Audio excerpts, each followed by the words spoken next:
نام عبداللہ۔ عبداللہ نام کا کیا مطلب ہے؟ عبداللہ کی زبان کا لفظ ہے۔ عبداللہ ایک اسلامی بہترین نام ہے۔ عبداللہ نام کا شمار لڑکوں کے ناموں میں ہوتا ہے۔ عبداللہ عربی زبان کا لفظ ہے۔ عبداللہ نام کا مطلب ہے اللہ کا بندہ۔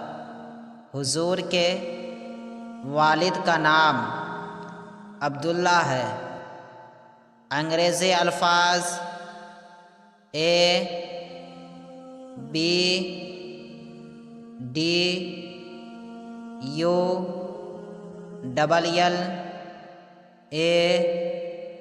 ABDULLAH عبداللہ۔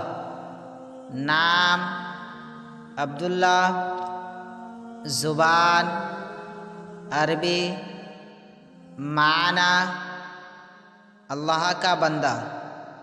عدد نمبر 1